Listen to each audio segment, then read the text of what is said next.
Bonjour très chers auditeurs et bienvenue sur Radio Médecine Douce. Alors aujourd'hui on a le grand plaisir de retrouver Bernard Baudouin. Bonjour Bernard. Bonjour. Alors tu es venu pour la première fois nous présenter ton livre sur la méditation pour les enfants, voilà, qui était un thème absolument passionnant. Aujourd'hui on enchaîne avec un deuxième thème qui nous intéresse également beaucoup. Ce sont les guérisons inexpliquées qui défient la science. Alors selon toi, guérir c'est toujours possible, il suffit de comprendre peut-être ce que signifie la maladie. Alors explique-nous, qu'est-ce qui t'a mené toi à l'écriture de cet ouvrage ? En fait, je crois que on se pose toujours beaucoup de questions sur les gens qui sont malades, qui sont très malades et qui brusquement un jour vont mieux, sans pour autant qu'on l'explique et sans que la médecine l'explique surtout. Et donc moi je sais que ça m'a interpellé parce que je m'intéressais effectivement à toutes les histoires de pathologies, de déséquilibre un petit peu au niveau corporel ou physique ou mental. Et là il y a un champ d'exploration qui est tout à fait intéressant parce que on se rend compte qu'il y a beaucoup et même énormément de témoignages de gens qui se sont sortis de problèmes de santé qui étaient graves, qui étaient quelquefois même au-delà de ce que la médecine pouvait solutionner, et qui sont passés au travers, sans qu'on ait toujours des explications, mais on les retrouve 5 ans, 10 ans, 20 ans après, en pleine forme, en pleine possession de leurs moyens. Et du coup, c'était intéressant. Ça m'a semblé intéressant de voir un petit peu qu'est-ce qu'il y avait derrière tout ça, parce que la santé, la maladie, ça nous intéresse tous, quoi. Je veux dire, on est tous dans une trajectoire humaine avec un corps, avec un mental, et puis on fait comme on peut, et puis quelquefois il se passe des choses qui sont un peu compliquées à gérer. Et donc, comment ces gens ont fait, voilà. Et donc du coup, ça m'a amené à m'interroger sur ce qu'est vraiment la maladie, quoi. Alors, ce qui est dommage, c'est vrai, c'est qu'on commence souvent à s'intéresser à sa santé lorsqu'on tombe malade.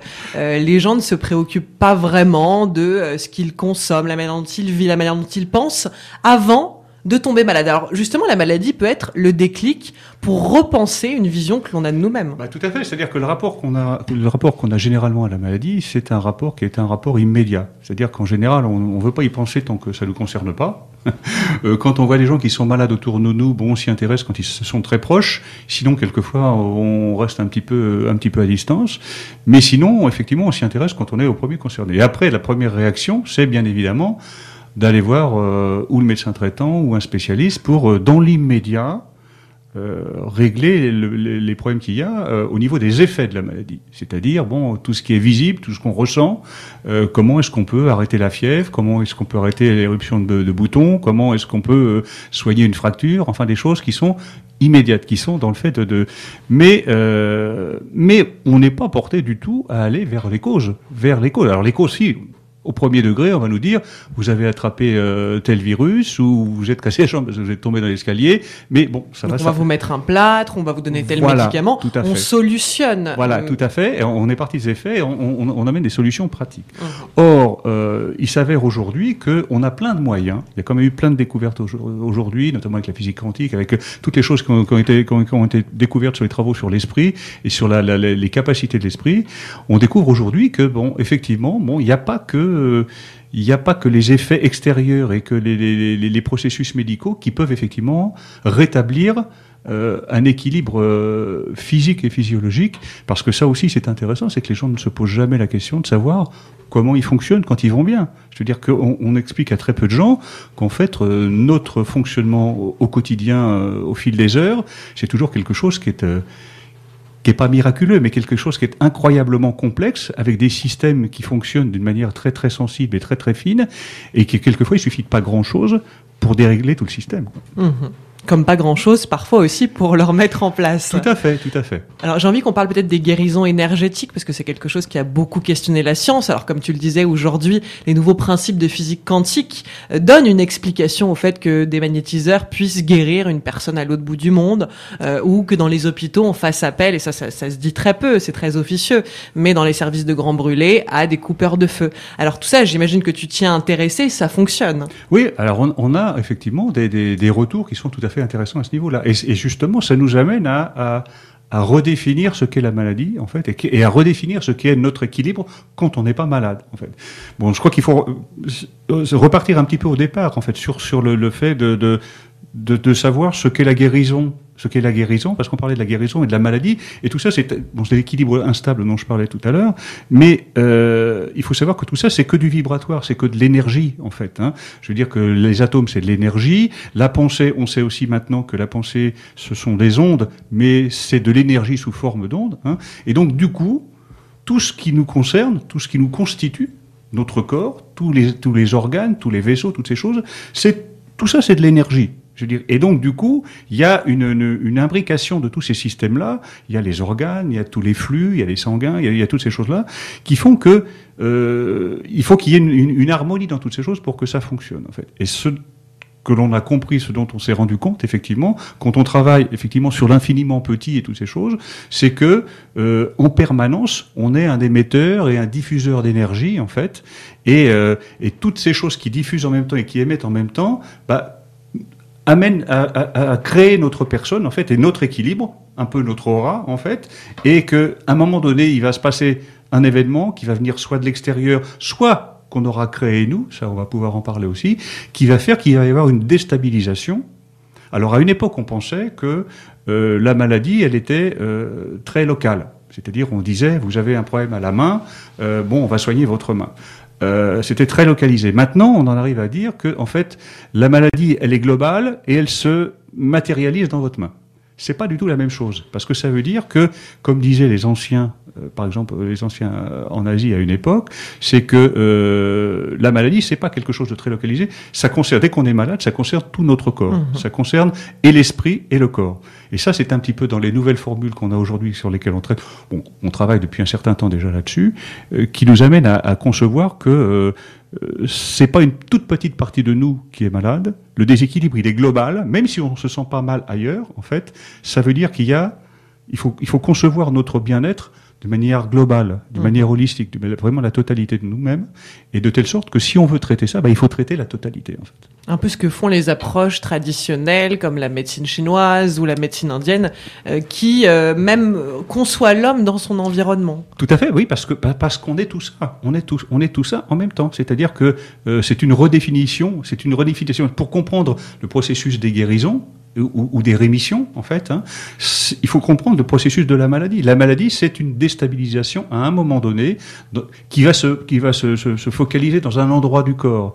Mais alors on peut se déterminer, effectivement, comme le fait la médecine classique, que c'est un processus qui est uniquement dans cet endroit du corps. Donc c'est un symptôme. Voilà, pourquoi pas, il y a des symptômes. On le cible et puis on le soigne. On sait comment soigner toutes ces choses-là. Bon, maintenant on va un peu plus loin en faisant quelque chose d'un peu je vais pas dire un peu plus poussé parce que ça va mettre mal à l'aise les médecins. Et il faut pas remettre en question. Un peu plus intelligent. Ouais, je remets pas en question non plus parce qu'ils font beaucoup d'études, ils sont intelligents. Oui, bien sûr. Mais je veux dire, ça nous amène, on entre dans une autre dimension et une autre perception de notre être profond en fait, qui fait que du coup, ça redonne une autre dimension à ce que l'on est véritablement et surtout au pouvoir que l'on peut avoir sur notre corps. Mmh. Donc, selon toi, finalement, qu'est-ce que peut représenter la maladie et finalement revenir à la source, hein, qui est parfois et d'ailleurs souvent silencieuse. Ça permet peut-être parfois d'avoir, je sais pas, tu vas nous l'expliquer, des moyens d'évoluer personnellement. Oui, alors justement, l'histoire de la maladie, c'est quelque chose d'assez complexe parce qu'en fait, la maladie, c'est comme je disais, c'est une déstabilisation. En fait, c'est une désharmonisation et à un moment donné, il y a une rupture d'énergie à un endroit donné, qui est habitué à recevoir de l'énergie ou à émettre de l'énergie et qui peut plus le faire. Or, ça va venir se positionner dans notre corps, en fait, à un endroit donné, particulier, et quelque part, à la fois c'est quelque chose qui est dans le fonctionnement de notre corps, mais quelque part c'est aussi un message. Il faut l'interpréter comme ça. Maintenant, on l'interprète aussi un message. C'est-à-dire qu'on va avoir, par exemple, un problème au niveau des chevilles ou au niveau des pieds. Bon, c'est aussi, comme par hasard, quelque chose qui nous empêche d'avancer, qui nous empêche de marcher. Enfin, il y a plein de messages comme ça qui sont bien particuliers. Mais ce qu'il faut penser, c'est que la maladie, c'est quelque chose qui, qui nous interpelle dans notre fonctionnement, dans notre trajectoire. C'est-à-dire que c'est pas seulement un problème physique, c'est quelque chose qui, à un moment donné, nous rend différents. C'est-à-dire qu'on a un mode de fonctionnement qui est un petit peu linéaire au fil des jours, au fil des années, et puis à un moment donné, ce schéma-là, il s'arrête. Il s'arrête et on a une maladie. Et dans les exemples qui sont les exemples les plus importants et les plus graves qu'on peut donner, ça remet en question la vie, qu'en fait. Ça remet en question la vie. Je veux dire, ça veut dire quoi? Ça veut dire que la maladie, elle veut toujours dire quelque chose. Elle veut toujours dire quelque chose. Alors, je veux pas dire que quand on a un rhume, c'est pour autant un message. Je veux dire, c'est pas. Il faut aussi être. Oui, c'est ça. C'est qu'après, il faut trouver un juste milieu de ne pas tout interpréter. Mais le problème, c'est que quand on commence à se rendre compte que nos symptômes nous donnent du sens à ce qui nous arrive, ils sont même des pistes de réflexion sur soi.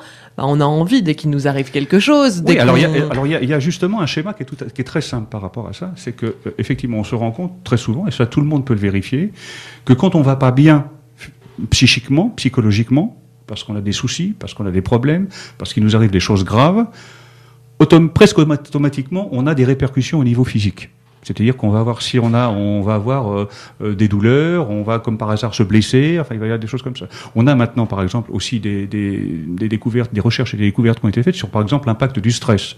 C'est-à-dire qu'on vit dans un monde aujourd'hui où les gens sont un petit peu à 100 à l'heure, vont beaucoup plus vite que leur rythme biologique normal, et on a remarqué que dans près de 90% des maladies, le stress a un impact.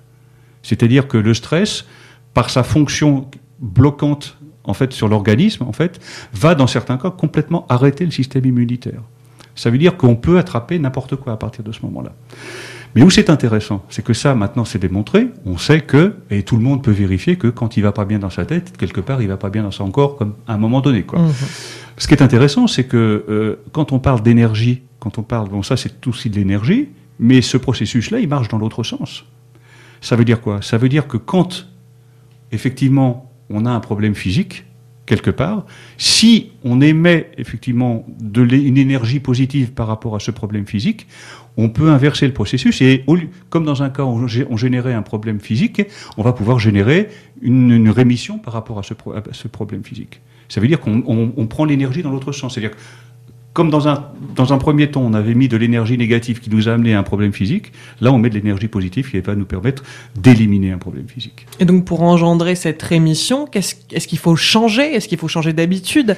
Est-ce qu'il faut changer de comportement, de manière de penser? Il faut déjà admettre le fait que on a un impact, que nos pensées, elles sont un impact, que notre corps, l'état de notre corps physique dépend dépend pas uniquement de ce que l'on vit à l'extérieur de notre corps physique, mais dépend aussi de tout ce qu'il y a à l'intérieur. On est d'abord un être à l'intérieur. On est d'abord un être qui est un tout à l'intérieur. Je veux dire, qui est quelque chose et physique et psychique. Et donc, il faut reprendre conscience de ça. Et à partir de ce moment-là, on va pouvoir impulser une énergie qui va être une énergie positive.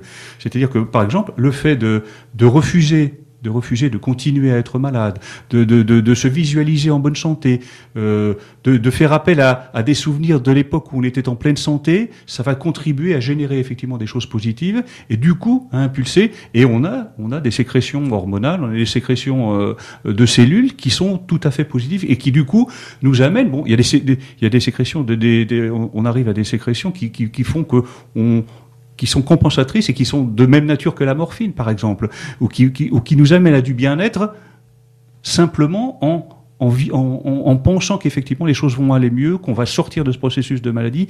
Et on le voit dans tous les exemples. Je veux dire, la plupart des exemples des gens qui étaient considérés comme perdus par la médecine et qui s'en sont sortis, alors on ne peut pas généraliser, on est bien d'accord, mais qui s'en sont sortis, sont des gens qui ont eu un mental à un moment donné qui soit a pris des distances avec la médecine classique et a dit vous dites que je suis perdu, et ben moi je le pense pas et je vais essayer de me battre pour faire autrement, ou qui ont refusé certains processus ou certains protocoles médicaux et qui à un moment donné ont repris possession.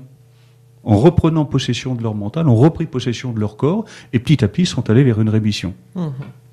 Alors c'est vrai que, comme tu le soulignais, dans ce livre, il y a de nombreux cas, et là je lis en 4e de couverture, des cas de cancer, de paralysie, d'arythmie cardiaque, même de sclérose en plaques, des maladies dont évidemment, pour aujourd'hui la médecine et la science, aucune rémission, ou alors une rémission suite à un protocole chimique très lourd, mais même pas, parce qu'un cas de sclérose en plaques, finalement... Oui, ça dépend de la gravité des cas, bien évidemment, mais bon... Mais ces gens ont vécu des expériences de rémission. De rémission totale.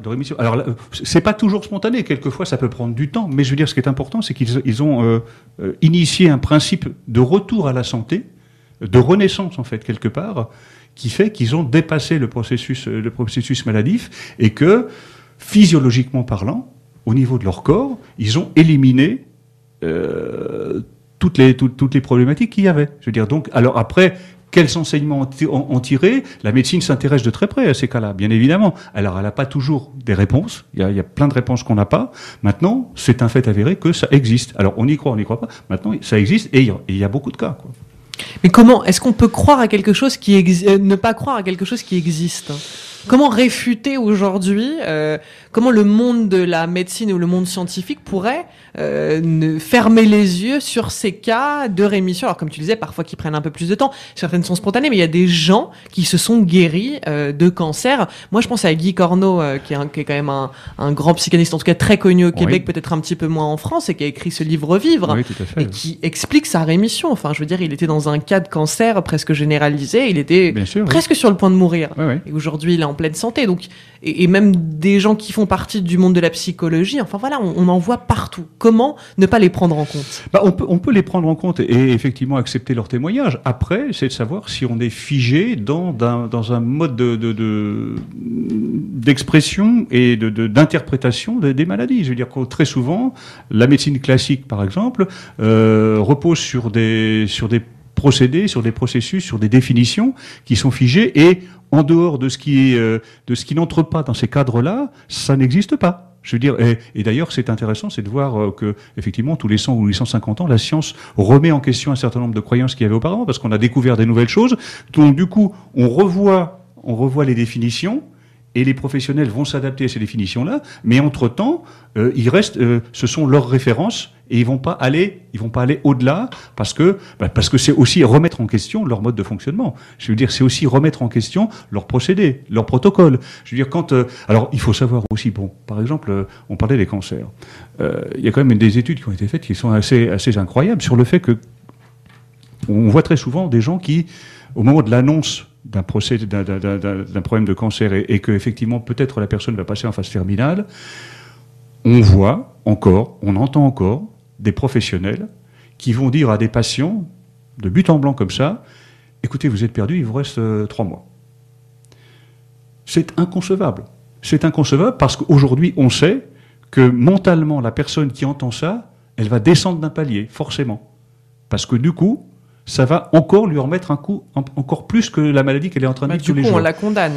C'est pas qu'on la condamne, c'est que du coup, on n'en rajoute pas. Alors qu'on lui dirait, battez-vous, allez mieux, faites des efforts, il y a peut-être quelque chose qui peut se faire, peut-être que la personne, physiologiquement, mécaniquement, au niveau organique, peut-être qu'effectivement elle est en fin de cycle. Il y a pas ça arrive aussi, bien évidemment. Tout le monde arrive en fin de cycle à un moment donné. Mais peut-être qu'il y a une autre manière et ça, c'est de plus en plus inconcevable. Et je sais que dans les jeunes générations de chirurgiens, par exemple, on n'est déjà plus totalement dans cette approche-là, quoi, de dire d'asséner aux gens comme ça. Et tout le monde a vu ça déjà, des professionnels qui vous disent de but en blanc, ça va pas aller bien. Et il y a des gens à qui on dit, on va vous couper la main, le bras, machin, parce que voilà. Et les gens refusent. Et il y a des gens qui s'en sortent quand même, et ainsi de suite. Donc ça va très loin. Et donc c'est pour dire quoi? C'est pour dire que ça rentre dans le processus de la programmation, parce qu'on est un peu par la culture dans laquelle on est, par exemple en Occident, sur le fait qu'effectivement on est malade, on est soigné par un professionnel. Et normalement, ça se termine bien. Mais quelquefois, on est malade, on est soigné par un professionnel, et il n'y a pas d'issue. C'est les deux cas, a priori, qui sont des cas de base. Maintenant, on a d'autres exemples. Il y a plein d'exemples qui démontrent qu'il y a d'autres solutions, il y a d'autres possibilités, il y a des gens qui s'en sortent différemment. C'est pas remettre en question la médecine. C'est remettre en question la conception qu'on a de nous-mêmes, de notre mode de fonctionnement entre l'esprit et le corps, et de la définition de la maladie. En fait. Et du rapport qu'on entretient avec elle peut-être aussi, parce qu'on est souvent un peu en crainte, on a peur de la maladie et on la voit comme un ennemi. Alors qu'il faut pas, il faut dire, il est hors de question que, je veux dire, tout le monde, c'est pas parce que tout le monde va attraper la grippe que je vais attraper la grippe, quoi. À un moment donné, non.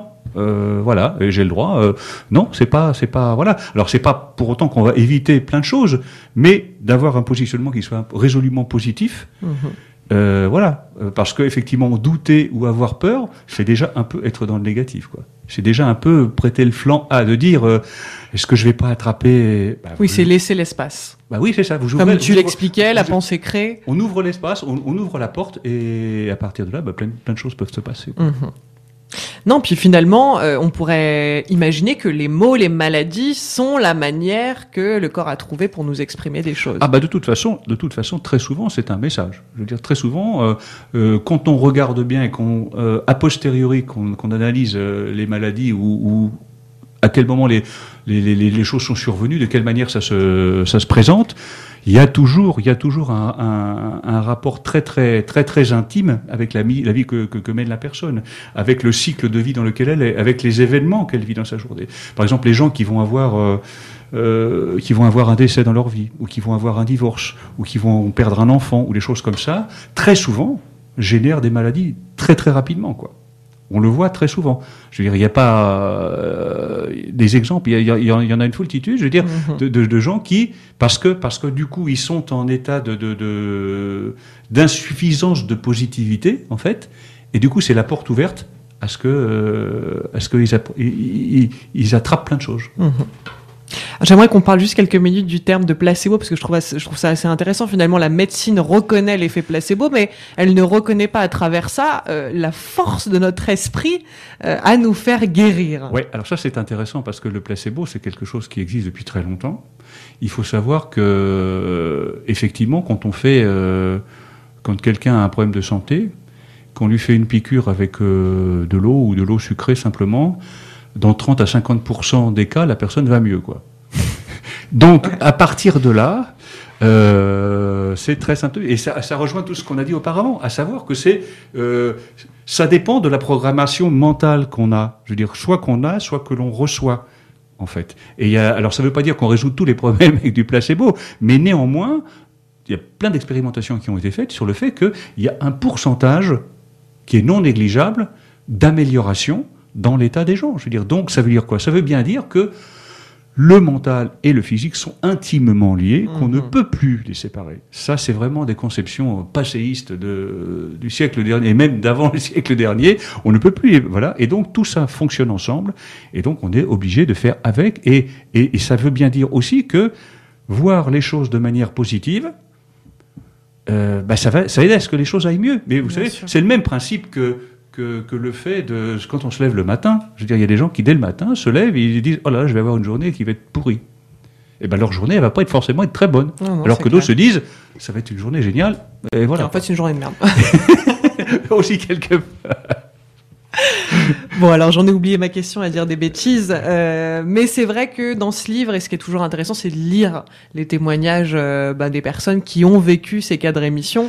Et on parle aussi, alors moi si, voilà, le fil est revenu, c'est que finalement la croyance, on me demande souvent dans ce milieu, pour des gens qui commenceraient à s'intéresser, on me dit tout le temps, oui, mais il faut y croire. Genre quand je dis l'acupuncture ça marche, on me dit, il faut y croire. Alors c'est vrai qu'en effet, c'est comme on le disait avec le placebo, quand on y croit, ça ajoute encore plus de foi dans le fait que ça puisse marcher. Et comme par exemple, je sais pas, sur des pèlerinages ou quand on se rend dans des lieux sacrés où se sont faites des guérisons miraculeuses, parfois les gens ont tellement la foi que ces lieux sont remplis d'une énergie particulière que ça marche. C'est toujours une question de foi. Quand on dit il faut croire en soi, quand on dit il faut être positif, quand on dit il faut se programmer positivement pour faire que ça aille mieux, c'est avoir foi en soi. Bon, alors après, il y a différentes formes de foi. Je veux dire qu'il y a des gens qui...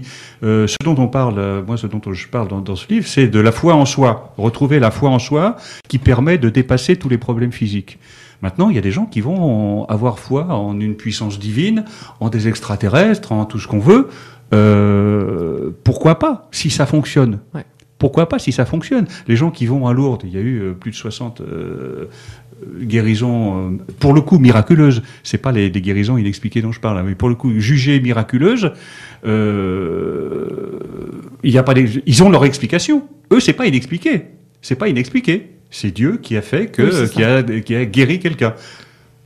D'autres personnes n'y croient pas, eux y croient, ça a fonctionné. Pour les personnes pour qui ça a fonctionné, c'est quand même, c'est génial, quoi. Je veux dire, donc, vous voyez, bon, après, donc, faut-il y croire pour que ça marche? Il faut déjà éviter de ne pas y croire déjà. Et pour tout le reste, je crois que c'est simplement admettre que. Mais tout ce dont on parle là, c'est l'ouverture vers une autre définition de ce qu'on est, nous, quoi, de ce que l'on est, de ce que l'on pense. Et à quel niveau on se place, quoi. Et de pas toujours admettre les choses. La maladie, quelque part, on a souvent pensé que c'était quelque chose d'extérieur qui nous arrivait, quoi. Quelque chose qui nous tombe dessus. waouh, j'ai un gros truc là, c'est voilà. Bon, alors qu'en fait non, la maladie, elle est à l'intérieur de nous. C'est quelque chose qui est à l'intérieur de nous. C'est quelque chose qui se passe à l'intérieur de notre monde. Alors il peut y avoir des effets perturbants et nocifs à l'extérieur, mais quand la maladie est là, c'est entre nous et nous que ça se passe. On va accepter ou on va refuser les traitements après, mais c'est au départ, d'abord, entre nous et nous que ça se passe. Et ça veut dire quoi? Ça veut dire que ça dépend si on pense qu'on a du pouvoir par rapport à cette maladie, ou si on pense qu'on n'a pas de pouvoir par rapport à cette maladie. Si on en pense qu'on n'a pas de pouvoir par rapport à cette maladie, on va s'en remettre à l'extérieur. Et là, il faut croiser les doigts parce que, voilà quoi, hein, ça marche ou ça marche pas et on est totalement dépendant. Mais c'est plus en nous que ça se joue. Mais c'est un truc qui nous concerne nous au départ, quoi. Le problème, c'est que personne n'a ces informations-là, quoi. Tous les gens, même les gens à part les auditeurs de Radio Médecine Douce. Tout à fait, bien évidemment, c'est pour ça qu'on est là.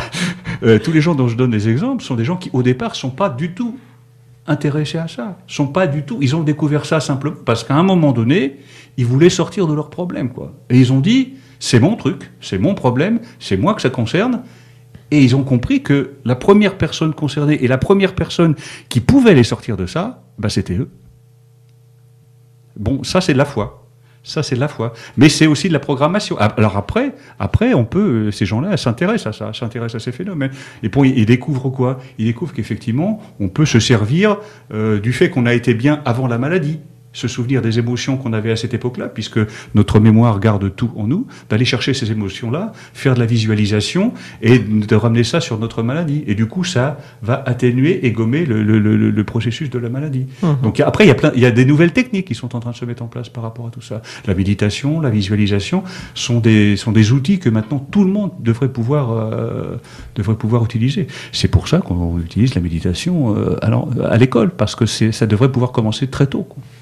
Et puis moi je pense aussi au yoga, et c'est vrai que je suis les cours de yoga d'un couple dont la jeune femme en fait a eu une crise cardiaque extrêmement jeune, et elle était censée suivre un traitement médicamenteux tout le reste de sa vie. Et donc elle a découvert le yoga à ce moment-là, et elle n'a plus pris de médicaments. En tout cas, elle a vu avec ses médecins, en partenariat avec ses médecins, elle leur a dit laissez-moi 6 mois, je vais explorer d'autres pistes, et puis si ça ne marche pas, j'irai vers les médicaments. Elle a découvert le yoga, et depuis, déjà ils sont devenus tous les deux professeurs, mais en plus de ça, elle a plus aucun problème de santé. Oui. Donc il y a aujourd'hui beaucoup d'approches, en effet. C'est reprendre pleinement possession de ça. C'est découvrir et reprendre pleinement possession de sa vie. Et de comprendre qu'effectivement, ce corps qu'on a là, ce sont des os, c'est de la chair, ce sont des muscles, c'est du sang et toutes ces choses-là. Déjà, on a un processus d'auto-guérison. Je veux dire, le processus immunitaire, tout ça. On a nos cellules qui régulièrement se renouvellent, au niveau des os, au niveau des dents, au niveau du sang. Il y a des cycles de 21 jours. Il y a des cycles, tout à fait. Pour la pensée comme pour les... Exactement. Et donc, à partir de là, quand on prend conscience de tout ça, bien évidemment, ça nous permet d'avancer et de se programmer en pleine santé. Et si le principal concerné, le malade, avait un rôle plus important à jouer que celui qu'on lui accorde? Ça, c'est la conclusion de la 4e de couvre. Donc j'invite tous les auditeurs à découvrir cet ouvrage, Les guérisons inexpliquées qui défient la science, guérir est toujours possible, aux éditions Trajectoire. Voilà, un livre de Bernard Baudouin et de nombreux autres dont on aura peut-être le plaisir de parler. On peut également te retrouver sur le site www.bernardbaudouin.com. Et par mail peut-être, est-ce que tu aurais un mail à nous donner? Oui, baudouin@aol.com. Super. Un grand merci Bernard pour toutes ces informations, cette enquête, et puis évidemment, encore une fois, moi je trouve que c'est très intéressant peut-être de se tourner vers un moment les témoignages, et on en a partout. Alors toi tu en as sélectionné de très qualitatifs, mais c'est vrai que sur Internet, beaucoup de gens racontent leur histoire. Tout à fait. Et c'est toujours très inspirant. Je crois qu'il y a la chose peut-être qu'il faut dire pour terminer, c'est qu'il faut être ouvert. Il faut être ouvert. On peut croire, on peut ne pas croire, on peut apprécier, on interprète comme on veut, mais il faut savoir qu'il y a plein de choses qui se passent et au moins être ouvert et aller voir, regarder, s'intéresser. Après, on fait son point de vue. Je veux dire, exactement. On n'est pas obligé de tout adhérer. C'est dommage de parler avec ignorance. Voilà, tout à fait. Merci Bernard, à bientôt. Merci, à bientôt. Très belle journée à tous.